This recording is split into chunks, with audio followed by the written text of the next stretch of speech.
The setting sun cast long shadows across the dusty main street of Hillsborough, New Mexico territory, as Zara Vance clutched the telegram in her trembling hands, the words blurring before her eyes as tears threatened to fall. Her father was dead, leaving behind nothing but crushing debt, and a desperate arrangement with the town's wealthiest businessman, a marriage contract that would save the family ranch, but cost Zara her freedom.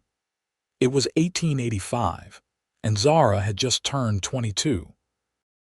She had grown up with dreams as vast as the New Mexico sky, imagining adventures and perhaps even love someday.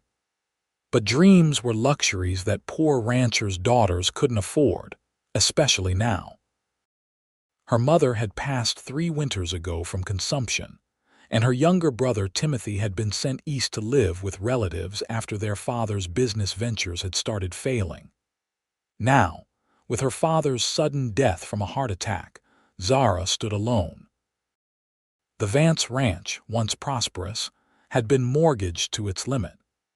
Edgar Thornfield, the 50-year-old owner of the town bank and several businesses in Hillsborough, had approached her father months ago with a proposition: debt forgiveness in exchange for Zara's hand in marriage. Her father had reluctantly agreed, seeing no other way to save their home, and had signed papers to that effect.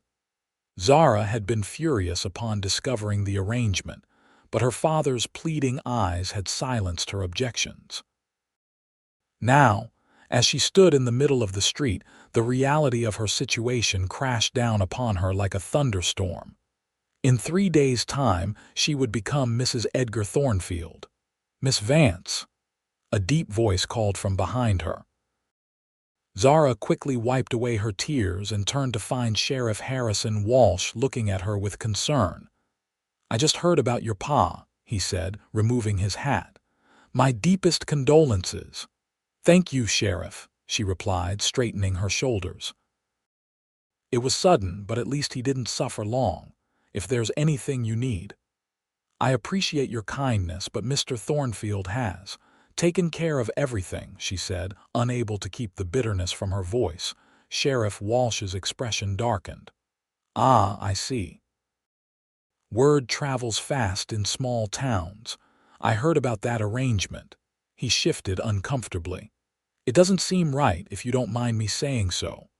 "Right or wrong doesn't matter much these days, Sheriff. A deal's a deal, and my father signed the papers." Zara tucked the telegram into her pocket. "Now, if you'll excuse me, I need to make funeral arrangements." As she walked away, Zara felt the weight of her future pressing down on her. The townsfolk were already looking at her with pity.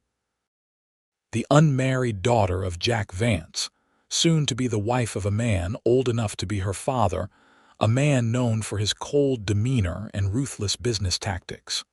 3 miles outside of town, Zachary Walker rode his chestnut stallion toward Hillsborough, his cattle drive finally complete. At 28, Zach had established himself as one of the most reliable trail bosses in the territory. This drive had taken him and his men from Texas all the way to Hillsborough, where the cattle would be shipped east by rail. After 2 months on the trail, all he wanted was a hot bath, a decent meal, and perhaps a friendly face. As he approached town, he thought of Zara Vance. They had grown up together, though he was 6 years her senior. When he'd left Hillsborough 5 years ago to make his fortune, she had been just a girl of 17, but even then, there had been something special about her. Her fierce independence and quick wit had always made him smile. During his infrequent visits home, he'd watched her grow into a beautiful young woman. Zach had been gone for almost a year this time, working cattle drives across the territory. He'd saved enough money to finally buy a small ranch of his own, a dream he'd harbored since boyhood. He had returned to Hillsborough with hope in his heart, intending to call on Zara properly, as a man of means rather than just a cowboy passing through. As he rode into town, the somber atmosphere struck him immediately. Black bunting hung from several storefronts, and people spoke in hushed tones. Dismounting outside the general store, he tied up his horse and walked inside. "Zach Walker," exclaimed Mrs. Peterson, the shopkeeper's wife. "My stars, it's been ages." "Good to see you, Mrs. Peterson," he said with a tip of his hat. "What's with all the mourning in town?" Her expression fell. "Oh, you haven't heard. Jack Vance passed 3 days ago. Heart gave out while he was mending fences. His funeral's tomorrow." Zach felt his heart sink. Poor Zara, she must be devastated. Mrs. Peterson's face took on an odd expression. "That's not all, Zach. Jack was deep in debt. Left that poor girl with nothing but the ranch, and that's mortgaged to high heaven." She leaned closer. "Edgar Thornfield's calling in the debt. He and Jack had some kind of arrangement, Zara's to marry Thornfield by week's end." "What?" Zach's voice echoed through the store, causing several customers to turn. He lowered his tone. "That can't be right. Zara would never agree to that." "Don't seem she has much choice," Mrs. Peterson said sadly. "Either marry Thornfield or lose everything her family built. It's set for Saturday." Zach's mind raced. Saturday was only 5 days away. Where is she now? Probably at the ranch, preparing for the funeral. Poor thing's all alone out there. Thanking Mrs. Peterson, Zach strode out of the store with purpose in his steps. Instead of heading to the hotel as he'd planned, he untied his horse and headed straight for the Vance ranch. The Vance property looked smaller than Zach remembered. The once white farmhouse needed paint, the barn roof sagged in places, and the corral fence had several broken rails. He dismounted and approached the house, hearing the sound of chopping wood from behind the structure. Following the noise, he found Zara splitting logs, her face flushed with exertion, her honey blonde hair escaping its pins. She wore a simple work dress, rolled up at the sleeves, and each swing of the axe seemed to carry the weight of her grief and frustration. "Thought that was supposed to be men's work," he called softly, not wanting to startle her. Zara whirled around, the axe gripped tightly in her hands. For a moment she stared at him as if seeing a ghost, then recognition dawned in her green eyes. "Zach Walker," she said, lowering the axe. "Back from your adventures at last." "I heard about your father, Zara. I'm so sorry." She nodded, turning away to set the axe against the chopping block. "Thank you. He went quickly, at least." "I also heard about Thornfield," he said, stepping closer. Zara's shoulders stiffened. "News travels fast, as always." She turned to face him, her expression guarded. "Have you come to offer your condolences or your opinions, Mr. Walker?" "Because I've had plenty of both already. I've come as a friend," he said, "and to offer help if you'll take it. Unless you've got $3,000 to pay off the mortgage, there's not much help to be had." She gestured around the property. "This place is falling apart, the cattle are gone, and I've got nothing but my name and a promise my father made." Zach moved to stand before her. "Zara, you can't marry Thornfield. He's offering me a way to keep my home," she interrupted sharply. "What would you have me do?" "Abandon my family's legacy. Live as a seamstress or a maid, perhaps become a saloon girl." Her voice cracked on the last words. "You know I wouldn't suggest that," Zach said gently, "but there must be another way. If there is, I haven't found it." She picked up an armful of chopped wood. "Now, if you'll excuse me, I need to prepare for my father's funeral tomorrow." "Let me help you," he said, taking the wood from her arms. "At least with this." After a moment's hesitation, she nodded. "Fine, but I don't need your pity, Zach." They worked in silence, carrying wood to the house and stacking it by the fireplace.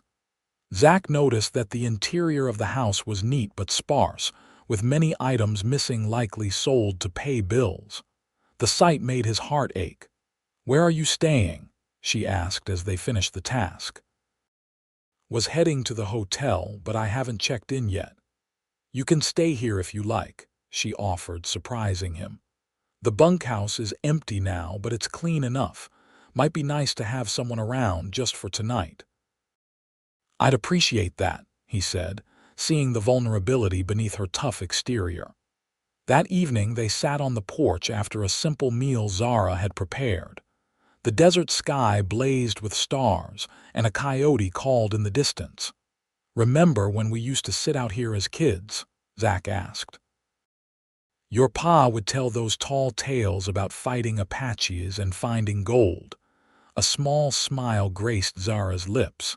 "He was a wonderful storyteller. Not so great with money, though." Her smile faded. "If he'd been better at that, I wouldn't be in this mess." "What happened?" "Last time I was through, things seemed to be going well enough." Zara sighed. "Pa got ideas about expanding, borrowed money to buy more cattle, then drought hit and prices fell. He borrowed more to keep going, then a raid took half the herd. It was one thing after another." She looked out at the darkened landscape. Thornfield was all too happy to keep lending, knowing Pa couldn't pay it back. "He was setting a trap," Zach said, anger rising in his chest. "Maybe, or maybe he just saw an opportunity." She turned to him, her face shadowed in the lamplight. "He's not cruel, Zach, just practical. He wants a wife, and I need to save this ranch."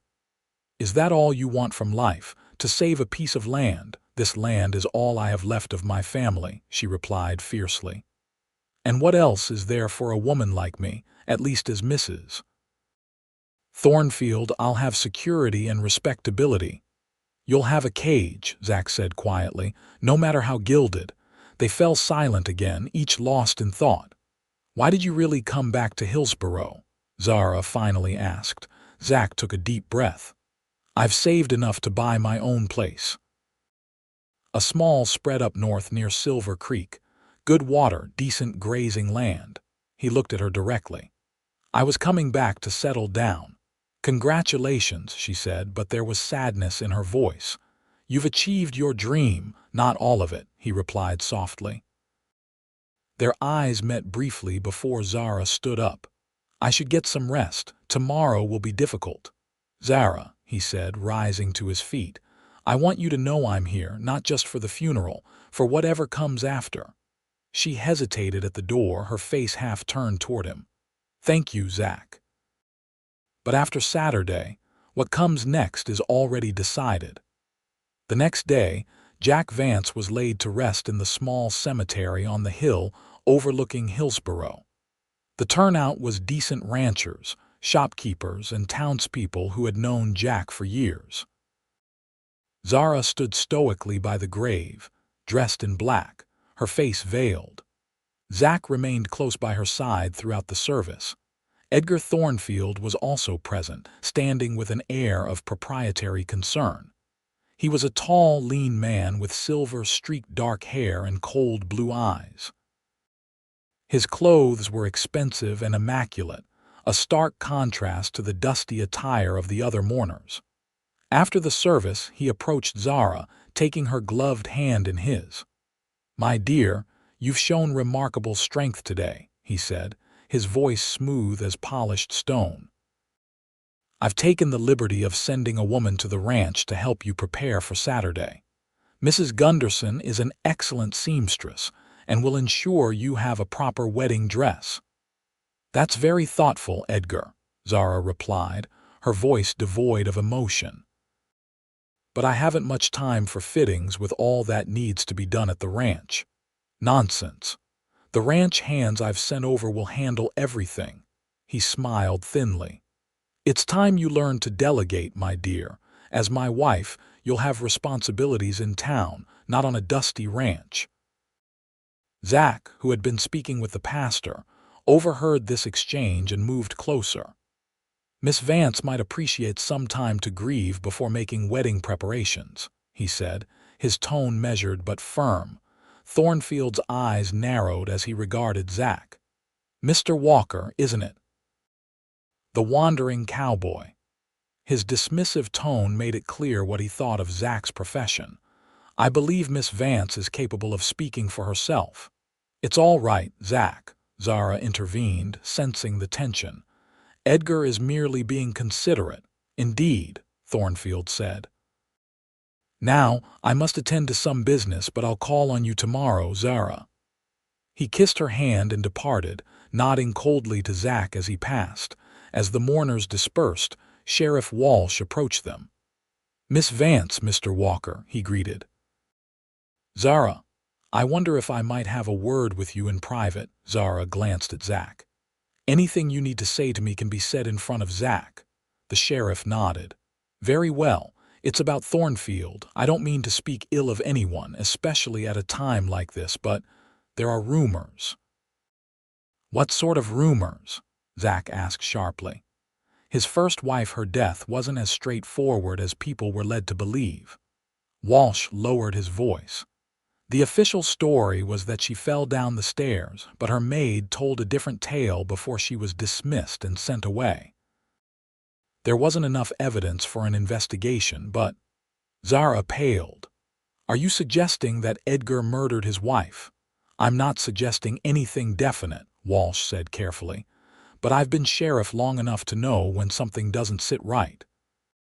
The way he's maneuvered you into this marriage so quickly after your father's passing, it concerns me. What can be done? Zach asked, his mind already calculating possibilities. Legally, not much, Walsh admitted. The contract is binding unless Zara can repay the debt. But I thought you should know what you might be walking into, Miss Vance. After the sheriff left, Zara stood motionless beside her father's grave, her face ashen. I can't believe this, she whispered. I knew Edgar was cold, perhaps even ruthless in business, but a murderer. It's just rumors, Zach said, though the news had disturbed him deeply. But even so, you can't go through with this marriage. What choice do I have? Her voice rose in desperation. I can't pay the debt. The ranch will be lost. Everything my family built. Is it worth your life? Zach demanded, taking her by the shoulders. Zara, listen to me. If there's even a chance those rumors are true, you can't risk it. Then what do you suggest? She asked, her green eyes searching his face. Where am I supposed to go? What am I supposed to do? Zach hesitated only a moment. Marry me instead. Zara stared at him, shock evident in her expression. What? Marry me? He repeated more firmly. I have some savings, not enough to pay off the entire mortgage, but enough to make a start. We can work the ranch together, make it profitable again. I've learned a lot in my years on the trail. Zach, you can't be serious. You can't throw away your dream ranch to save me. I'm not throwing away anything, he said earnestly. Zara, I've cared for you for years. Even when I left Hillsborough, I carried thoughts of you with me. I came back hoping. Well, hoping for a chance to court you properly. This isn't how I planned it, but the feeling is real. Tears filled Zara's eyes. You can't sacrifice yourself for me. I won't let you. It's not a sacrifice if it's what I want, he insisted. Think about it at least. Later that afternoon, as they rode back to the ranch, Zara remained quiet, lost in her thoughts. The sheriff's revelations and Zach's unexpected proposal had left her mind in turmoil. Part of her wanted to accept Zach's offer immediately. She had always admired him, and perhaps, in her younger days, even harbored romantic feelings for him. But another part felt it would be selfish to allow him to shoulder her burden. When they arrived at the ranch, they found two men working on the corral fence. Miss Vance, one of them called out, tipping his hat. Mr. Thornfield sent us to help out, said to fix what needs fixing. I see, she replied, dismounting. Thank you for your assistance. Inside the house, a middle-aged woman was laying out fabrics on the dining table. Ah, there you are, Miss Vance. I'm Mrs. Gunderson. Mr. Thornfield said you'd need a wedding dress by Saturday. I've brought some lovely options for you to consider. Zara looked at the material's fine silks and satins that must have cost a fortune and felt suddenly trapped.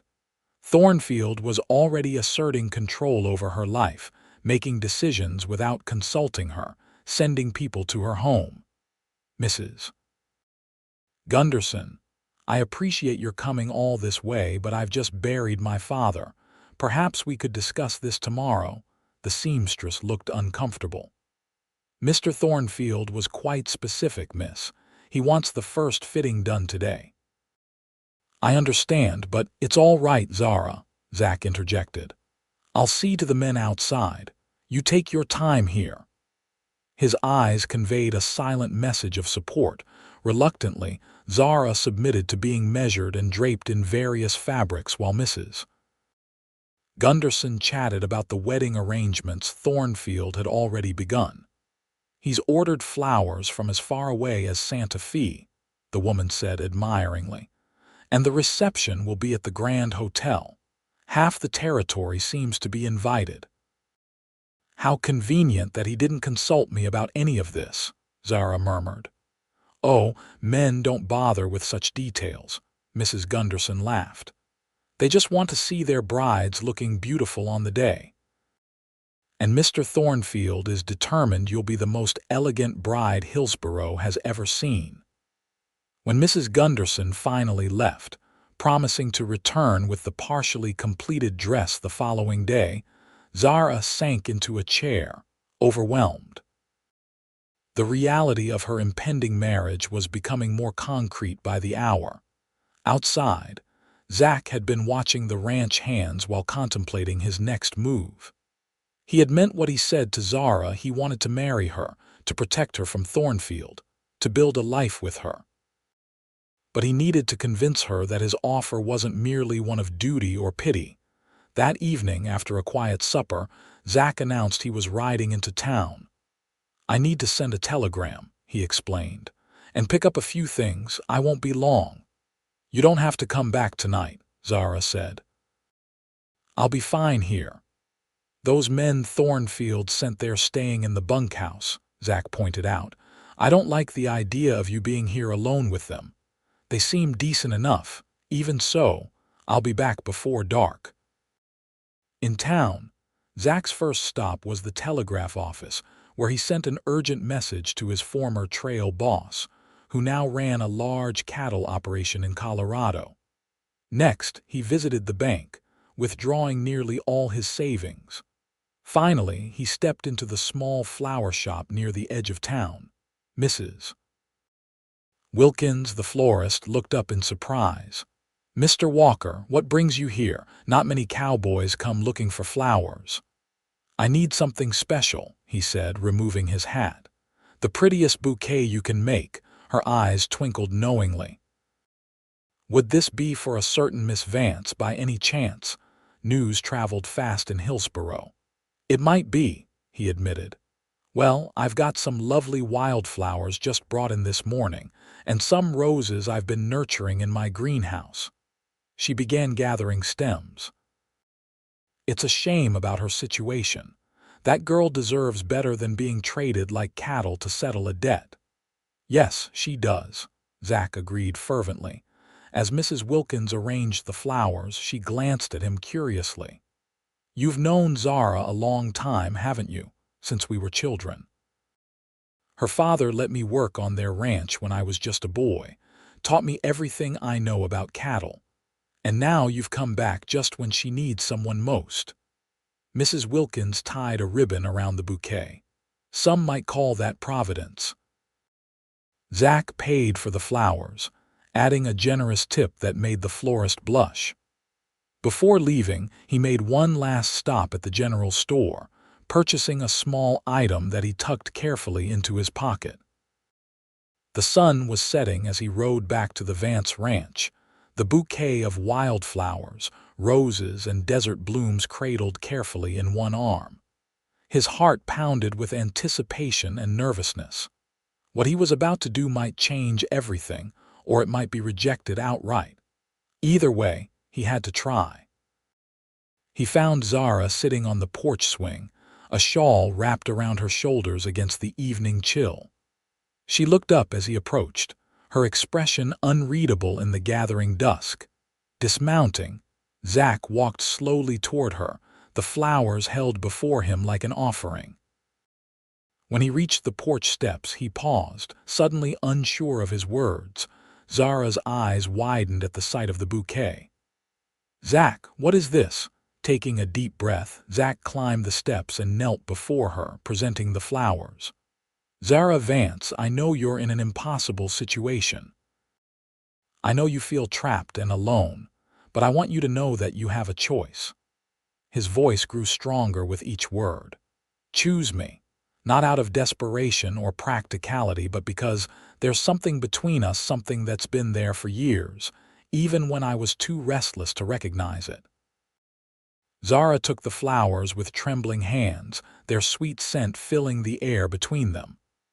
"Zach, wait," he said, reaching into his pocket.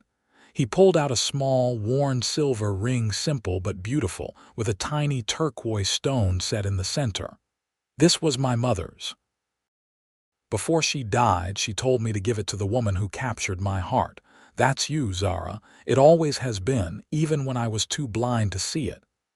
Tears spilled down Zara's cheeks as she looked at the ring. "But what about your ranch, your dreams? Dreams change," he said simply. "Or rather, they grow to include the people we love. My new dream is a life with you, whether it's here or at Silver Creek or somewhere else entirely. But the debt. I've sent a telegram to my old boss in Colorado. He's always said he'd stake me in a business if I ever wanted to settle down. Between his investment and my savings, we can pay off a good portion of the mortgage. For the rest, we'll work hard and make this ranch profitable again." "You've thought of everything," she whispered. "Not everything," Zach admitted with a smile. "I'm still figuring out how to tell Thornfield his wedding is canceled." Despite everything, Zara laughed, a sound of genuine amusement that transformed her face. "He won't take it well. Probably not. But he can't force you to marry him if you're already married to someone else." Zara's laughter faded as she looked at him seriously. "Are you proposing we get married before Saturday?" "That's exactly what I'm proposing." He took her hand in his. "Tomorrow, if you'll have me." For a long moment, Zara sat still, her eyes searching his face. Then slowly, she set the flowers aside and placed her hand against his cheek. "You're really sure about this? About me?" "I've never been more sure of anything in my life." She took a deep breath. "Then yes, Zachary Walker, I choose you." The joy that flooded through Zach was unlike anything he'd ever felt. He slipped the ring onto her finger. It was a little loose but would serve until they could have it properly sized, and then, with infinite tenderness, he kissed her. It was their first kiss, sweet and gentle, filled with promise. When they finally pulled apart, both were smiling. "Tomorrow," Zara said with newfound determination, "we'll go to the justice of the peace first thing in the morning. And then we'll face Thornfield together," Zach added. They spent the evening making plans, their heads close together at the kitchen table. Zach outlined his ideas for restoring the ranch, starting small, focusing on quality breeding stock rather than quantity, perhaps diversifying into horses as well as cattle. "You really think we can make it work?" Zara asked, hope beginning to kindle in her eyes. "I know we can," Zach assured her. "It won't be easy and it'll take time, but we'll build something good here." As night deepened, they reluctantly parted Zach to the bunkhouse, insisting on propriety until they were properly wed, and Zara to her room in the main house. Neither slept much, their minds filled with thoughts of the future and the confrontation that awaited them. Morning came with a brilliant sunrise that painted the desert landscape in gold. Zara dressed carefully in her best day dress, a deep blue that brought out the color of her eyes, and pinned her hair up neatly. She tucked her mother's locket around her neck and slipped her feet into polished boots. It wasn't the wedding finery she had once imagined as a girl, but as she looked at her reflection, she felt a quiet certainty that this was right. Zach was waiting on the porch when she emerged, dressed in clean clothes, his dark hair damp from washing, his hat in his hands. The look of admiration in his eyes as he beheld her made Zara blush. "You're beautiful," he said simply. They rode into town side by side, nervous but resolute. The Justice of the Peace, Mr. Holloway, was just opening his office when they arrived.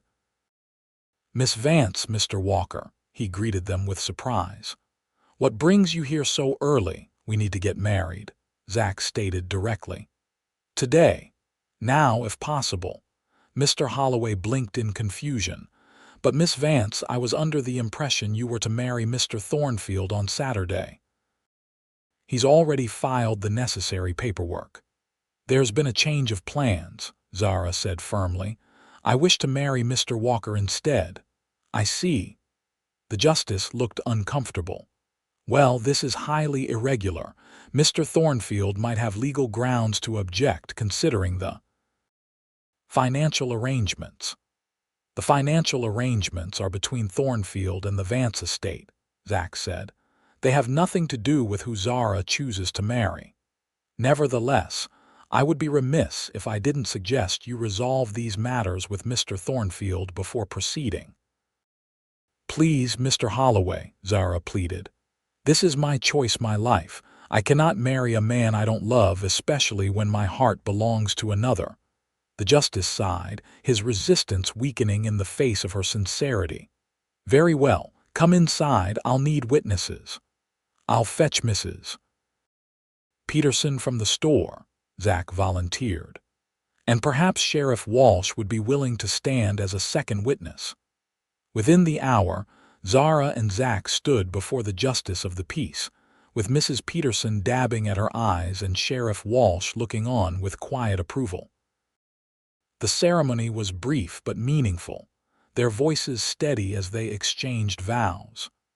"By the authority vested in me by the territory of New Mexico, I now pronounce you husband and wife," Mr. Holloway declared. "Mr. Walker, you may kiss your bride."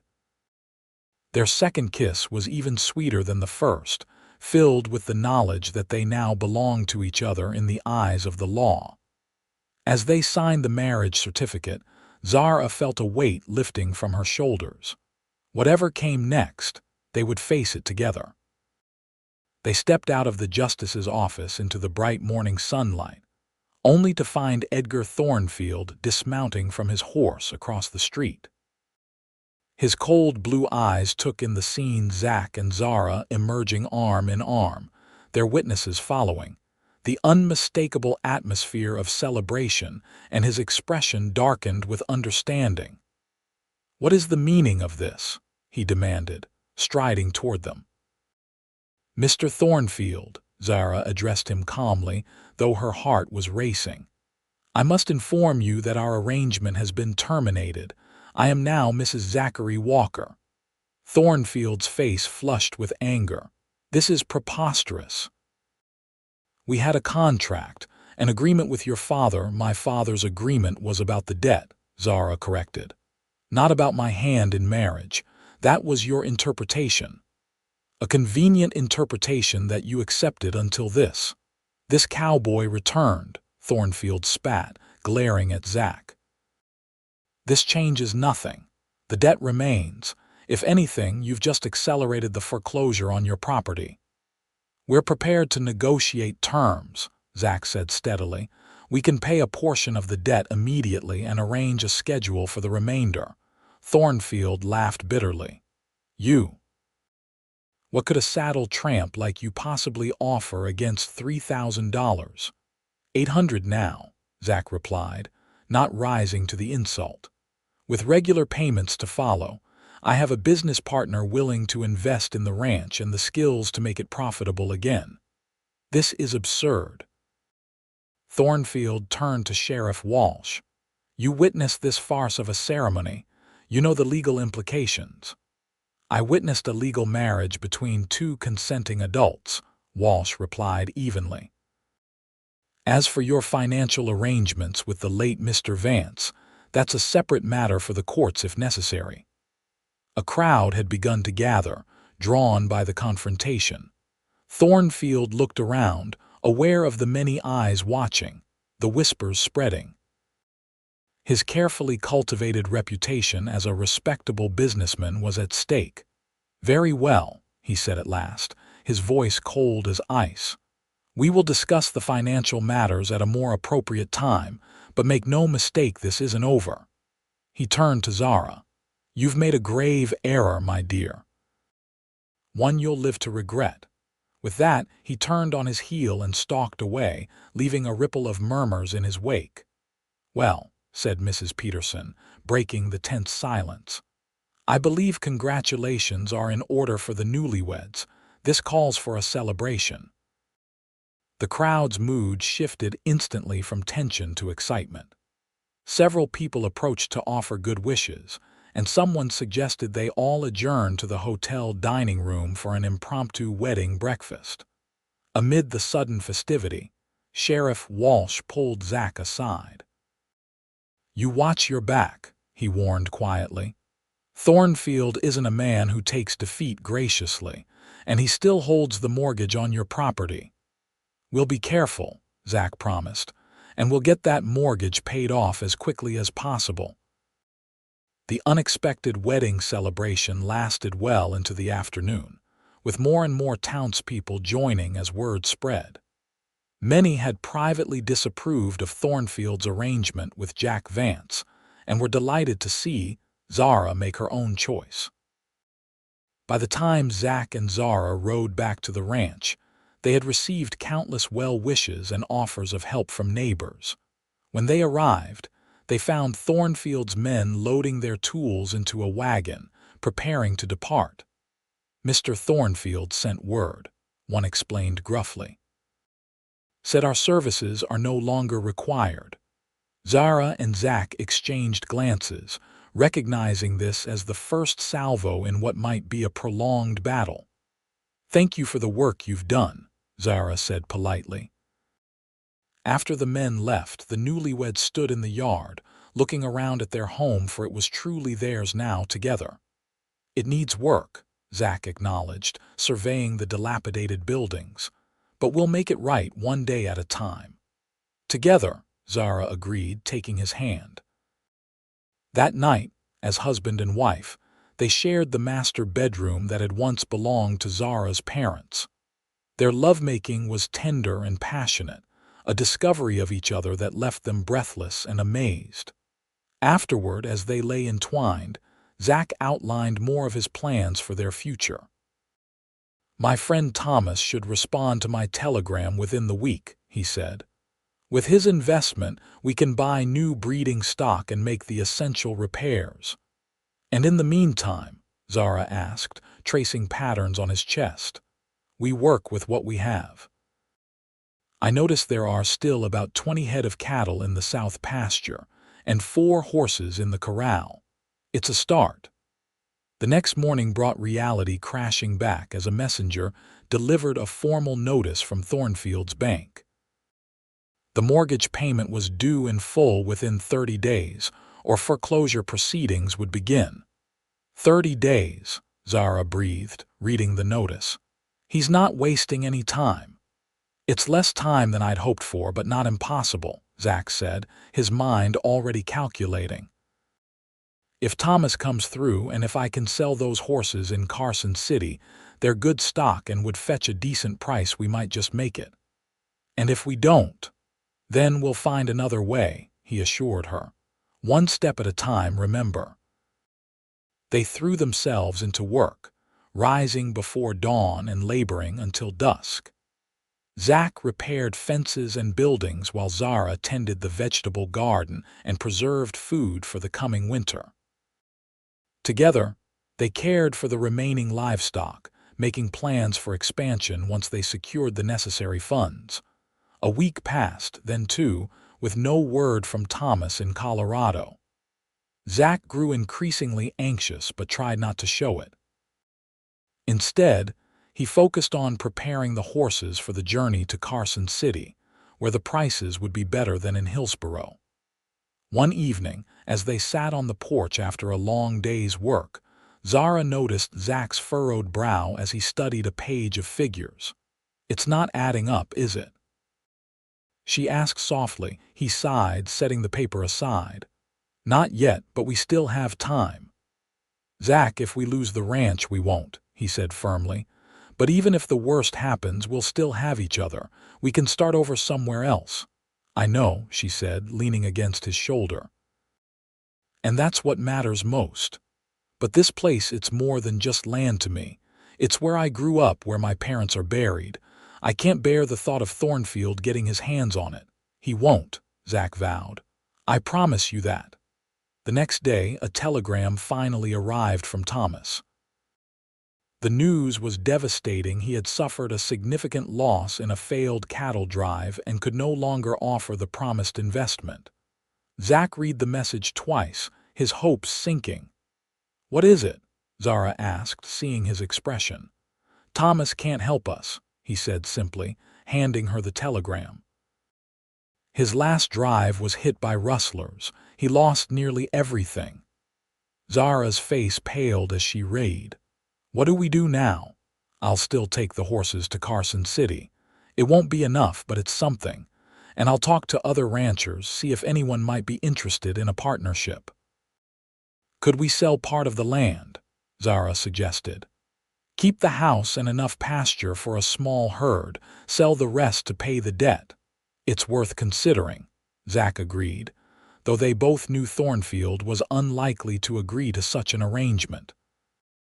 He wanted the entire property, preferably with Zara included. 2 days later, Zach departed for Carson City with the horses, leaving Zara to manage the ranch alone.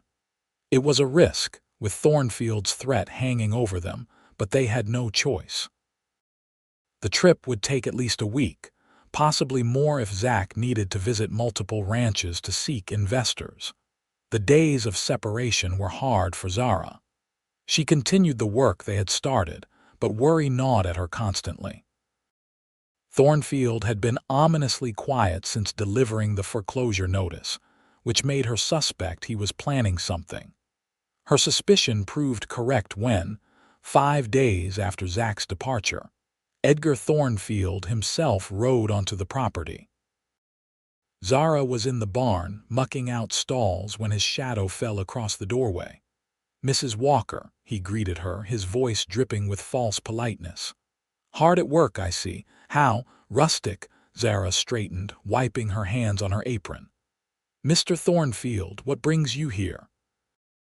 "Concern for my investment," he replied, looking around the barn with distaste. "And a proposition for you." "I'm not interested in any proposition that doesn't involve fair terms for paying off our debt," she stated firmly. "Oh, but I think you'll find this quite reasonable." He stepped closer. "I'm prepared to forgive the entire debt, wipe it away completely." Zara's eyes narrowed with suspicion. "In exchange for what?" "Your husband has been asking around town about potential investors without success. Everyone knows this ranch is barely surviving. It's only a matter of time before you default on the loan." He smiled coldly. "But I'm a reasonable man.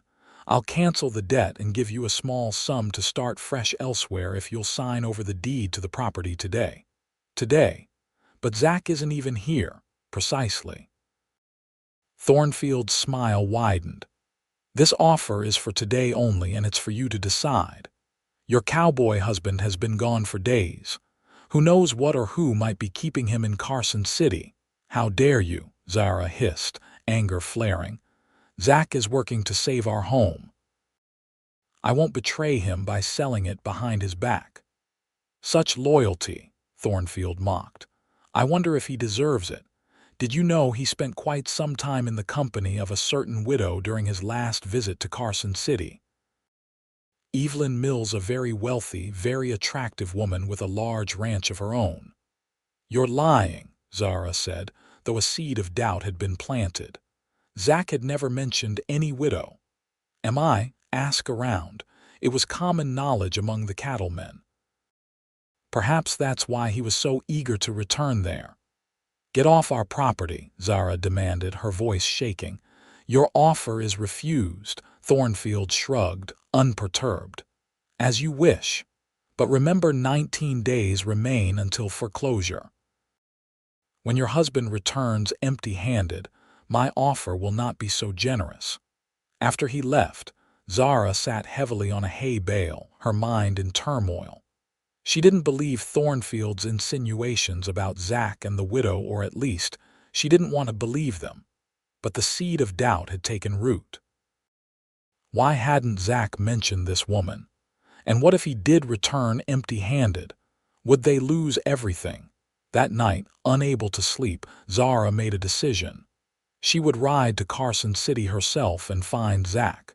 Together, they would face whatever came next. Waiting alone with her fears was accomplishing nothing. At dawn, she saddled her mare and packed provisions for the journey. Carson City was 3 days' hard ride away, but Zara was determined. She left a note for their nearest neighbor, asking him to keep an eye on the cattle, and set out as the sun crested the horizon. The journey was arduous. Zara had traveled to Carson City before, but never alone, and never with such urgency driving her. She pushed herself and her horse as much as was safe, camping under the stars at night and resuming at first light. On the afternoon of the 3rd day, she crested a hill and saw Carson City spread out below her, nestled in a valley with mountains rising beyond. Relief flooded through her, tinged with apprehension about what she might discover. The town was larger and more bustling than Hillsborough, with a proper train station and multiple hotels. Zara stabled her horse at the livery and asked the stable master if he'd seen Zachary Walker. Walker. Yeah, he sold some horses here a couple days back, the man confirmed. Fine animals, fetched a good price. You know where I might find him now? The stable master scratched his chin. Last I saw, he was heading to the Silver Dollar Hotel, big meeting with some ranchers from what I heard. The Silver Dollar was the finest hotel in Carson City, its lobby adorned with velvet furnishings and crystal chandeliers. Zara felt acutely aware of her travel-worn appearance as she approached the front desk. "I'm looking for Zachary Walker," she told the clerk. "I believe he's staying here." The clerk consulted his ledger. "Mr. Walker is in room 214, but I believe he's currently in a meeting in the private dining room. I'll wait for him in the lobby then." "As you wish, madam, though it might be some time. The meeting has been going for several hours already." Zara chose a seat with a view of both the stairs and the corridor leading to the dining rooms. As she waited, her thoughts churned with questions. Who was Zach meeting with? Had he found investors after all? And what of the widow Thornfield had mentioned an hour past, then another? The lobby grew busier as the dinner hour approached, with well-dressed couples and businessmen coming and going. Zara felt increasingly out of place in her riding clothes, aware of the curious glances cast her way. Finally, the doors to one of the private dining rooms opened, and a group of men emerged, talking animatedly. Zara straightened in her seat, scanning their faces for Zach. She spotted him in the middle of the group, shaking hands with a distinguished-looking gentleman in an expensive suit. As the group dispersed, a woman approached Zach, an elegantly dressed woman with auburn hair and a confident bearing. She placed her hand on Zach's arm, smiling up at him with obvious familiarity. Zara's heart contracted painfully. The woman Evelyn Mills, Zara presumed, said something that made Zach laugh, then leaned in to kiss his cheek. Zach didn't pull away, instead responding with a friendly embrace. Zara stood, uncertain whether to approach or flee. Before she could decide, Zach looked up and saw her. His expression shifted from shock to joy, and he immediately excused himself from the woman's company to stride across the lobby. "Zara," he exclaimed, reaching for her. "What are you doing here? Is everything all right?" She stepped back slightly, her eyes darting to the auburn-haired woman who was watching them with interest. "I needed to find you," Zara said, her voice cooler than she intended. "Thornfield came to the ranch. He offered to cancel the debt if I'd sign over the property immediately." "That snake," Zach muttered. I hope you told him where to go. I did. But then he said. She hesitated, feeling foolish now in the face of Zach's obvious delight at seeing her. He mentioned you knew a widow here, Evelyn Mills. Understanding dawned in Zach's eyes, followed by a flash of anger. And he implied there was something between us, I suppose. Zara nodded, embarrassed. I didn't believe him, not really, but then I saw you with her just now. Evelyn Mills is my former trail boss's sister-in-law, Zach explained, taking Zara's hands in his. She owns a large cattle operation north of here. I've been trying to convince her to invest in our ranch. He glanced over his shoulder at the woman, who was now engaged in conversation with another gentleman. She's just agreed to provide the capital we need in exchange for a share of our first 3 years' profits. Relief washed over Zara, followed quickly by shame at having doubted him. I'm sorry. I shouldn't have. No, you shouldn't have, he agreed, but his tone was gentle. You should have trusted me, but I understand why Thornfield's words worried you. He pulled her into an embrace.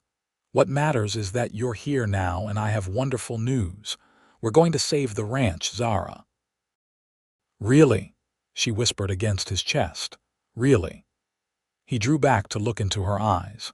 Mrs. Mills is investing enough to pay off Thornfield completely, with some left over for improvements, and she's introduced me to buyers interested in our cattle. We'll have to work hard, but the future looks promising. Tears of joy and relief sprang to Zara's eyes. I can't believe it. Believe it. Zach grinned, then grew serious. But Zara, why did you make this journey alone? It's dangerous and you must be exhausted. I couldn't stand being at the ranch without you, wondering and worrying, she admitted. And I wanted to face whatever came next together. Together, Zach repeated, his eyes warm with love. That's how we'll face everything from now on. He insisted on getting her a room at the hotel to rest, and ordered a hot bath and meal sent up. While Zara bathed away the dust of travel, Zach arranged for his remaining business to be concluded the following day so they could start for home as soon as possible. That evening, he introduced Zara properly to Evelyn Mills, who turned out to be a shrewd but friendly businesswoman in her late 30s. Your husband speaks very highly of you, Evelyn told Zara over dinner. Says you're the backbone of the ranch. He gives me too much credit, Zara demurred. I doubt that. Evelyn's eyes were kind but assessing. It takes a special kind of strength to endure what you've been through, and from what Zach tells me, you're quite knowledgeable about ranching. I grew up on the ranch, Zara explained. My father taught me everything he knew. Then between your knowledge and Zach's experience, I have no doubt my investment will prove worthwhile. Evelyn raised her glass in a toast to successful partnerships. The next day, after finalizing the investment agreement with Evelyn and arranging for the transfer of funds, Zach and Zara began their journey home. They traveled at a more leisurely pace than Zara had on her way to Carson City, taking time to talk and plan. Once we pay off Thornfield, we should focus on rebuilding the herd, Zach suggested. Quality over quantity, like I said before, and perhaps branch into horses eventually. I'd like that, Zara agreed. My father always said the right horses could bring more profit than twice as many cattle. Your father was a good rancher, Zach said, just unlucky in his timing and perhaps too trusting of men like Thornfield. I miss him, Zara admitted, but I think he'd be happy to see the ranch continuing and to know I'm not alone. You'll never be alone again, Zach promised. Not as long as I have breath in my body. They arrived back at the ranch 4 days after leaving Carson City to find everything as they had left it, thanks to their neighbor's watchful eye. The next morning, Zach rode into Hillsborough to the bank, carrying a draft for the full amount of their debt. Edgar Thornfield was in his office when Zach was shown in, writing in a ledger with meticulous precision. Mr. Walker, he said without looking up. "To what do I owe this intrusion?" "I've come to settle our debt," Zach replied, placing the draft on the desk. "In full." Thornfield stared at the draft, disbelief evident in his expression. "Where did you get this kind of money?" "That's not your concern. But the debt is now paid, and I'll require a receipt and the mortgage deed, marked satisfied." For a long moment, Thornfield seemed to war with himself. Then, with a brittle smile, he reached for a pen. "Very well. It appears you've managed to salvage your wife's inheritance after all." "No, we've salvaged our future," Zach corrected. "Together."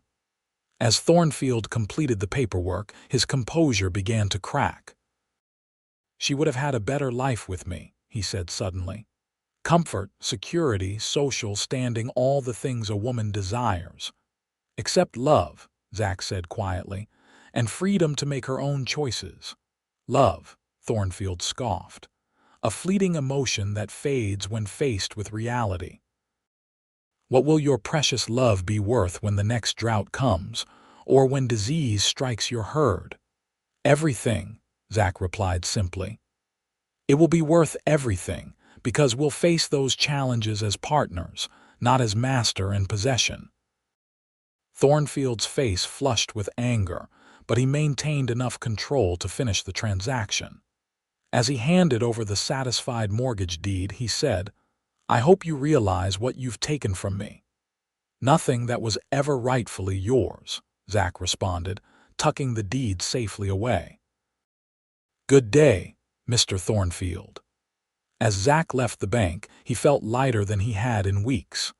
The confrontation with Thornfield had been unpleasant but necessary, and now it was truly over. He mounted his horse and rode swiftly back to the ranch, to home, to Zara, to their future. He found her in the garden, harvesting late summer vegetables. When she saw him riding in, she set down her basket and ran to meet him. "Is it done?" she called as he dismounted. In answer, Zach pulled out the mortgage deed and held it high. "It's done. The ranch is ours, free and clear." With a cry of joy, Zara threw herself into his arms. He lifted her and spun her around, both of them laughing like children. "I can hardly believe it," she said when he set her down. "After everything, we actually did it." "We did," he agreed, "and this is just the beginning." That evening, they celebrated their victory with a simple but special meal, opening a bottle of wine that Zach had brought back from Carson City. As they sat on the porch afterward, watching the stars emerge in the vast New Mexico sky, Zach put his arm around Zara. "I've been thinking about the future," he said. "About our family." She looked up at him questioningly. "I want children with you, Zara. Little ones running around this place, learning to ride and rope, helping with the garden." A soft smile spread across her face. "I want that too, very much." "And I was thinking," he continued, "that we should plant an orchard on the east slope. Apple and peach trees. It'll take a few years before they bear fruit, but that's all right. We've got time." "Time," she echoed, leaning her head against his shoulder. "That's the most precious gift of all, isn't it? Time together." "Yes," Zach agreed, kissing the top of her head. "And I intend to make every moment count." 3 years later, the Vance Walker Ranch had been transformed. New fences enclosed expanded pastures. A refurbished barn housed their growing horse breeding operation, and the farmhouse gleamed with fresh paint. The small orchard Zach had proposed was taking root on the eastern slope, and a kitchen garden twice the size of the original provided vegetables for their table. Most precious of all was the nursery they had added to the house, now occupied by their 1-year-old son, Jack, named for Zara's father. With his mother's green eyes and his father's dark hair, little Jack was the delight of their lives. Edgar Thornfield had left Hillsborough shortly after losing his claim on the Vance property, moving to Santa Fe to expand his banking interests. His departure had been a relief to many in the community, who had grown wary of his business practices. Evelyn Mills had proven to be not just an investor but a valuable friend and mentor, sharing her extensive knowledge of cattle breeding and market trends. Under her guidance, Zach and Zara had built a reputation for quality stock that commanded premium prices.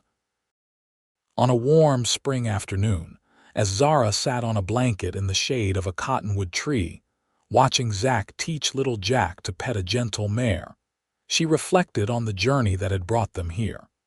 From the depths of grief and desperation to this moment of contentment, it seemed almost miraculous. Zach joined her on the blanket, setting Jack between them. The toddler immediately crawled into his mother's lap, babbling happily. "What are you thinking about?" Zach asked, noticing her contemplative expression. "About how differently things might have turned out," she replied. "If you hadn't come back when you did, if you hadn't brought me those flowers and asked me to choose you. I like to think we would have found our way to each other eventually," he said, taking her hand. "Some things are just meant to be." "Maybe," she agreed. "But I'm glad we didn't have to wait any longer than we did." "Speaking of waiting," Zach said, a mysterious smile playing at his lips, "I've been waiting for the right moment to tell you something." "Oh, what's that?" "I received a letter from my cousin in California. He's offering to sell us his property adjoining our western border. It would nearly double our grazing land." "Can we afford it?" Zara asked, immediately practical. "With the profits from this year's cattle sales and what we've set aside, yes. And there's something else." His smile widened. "The property includes a natural hot spring, supposed to have healing properties." "A hot spring?" Zara's eyes lit up. "That would be wonderful, I thought so too." Zach reached out to ruffle his son's hair. "What do you think, Jack? Should we expand the ranch?" The toddler giggled and clapped his hands, causing both parents to laugh. "I'll take that as a yes," Zach said. "We'll ride out tomorrow to look at the property if you'd like." "I would," Zara agreed. "It feels right somehow, building on what we've started, making room for the future." That night, after Jack was tucked into bed, Zach and Zara stood on the porch, arms around each other, gazing at their land in the moonlight. The ranch that had once seemed a burden, a trap, now represented everything they had built together. "You ever regret it?" Zach asked suddenly. "Choosing me instead of the security Thornfield offered." Zara turned to face him, framing his beloved face with her hands. "Not for a single moment. You gave me a choice when I thought I had none. You brought me flowers and hope when all seemed lost." She kissed him softly. "Choosing you was the easiest decision I've ever made, and the best." Zach gathered her close, his heart full of gratitude for the woman in his arms and the life they had created. "I love you, Zara Walker, more with each passing day. And I love you, Zachary Walker. Today, tomorrow, and for all the days to come." In the gentle New Mexico night, with the sound of the wind in the cottonwoods and their child sleeping peacefully inside, they renewed the promise they had made to each other years before to face whatever life brought them together. And as the years passed, the Vance Walker Ranch continued to thrive, a testament to the power of love and determination in the face of adversity.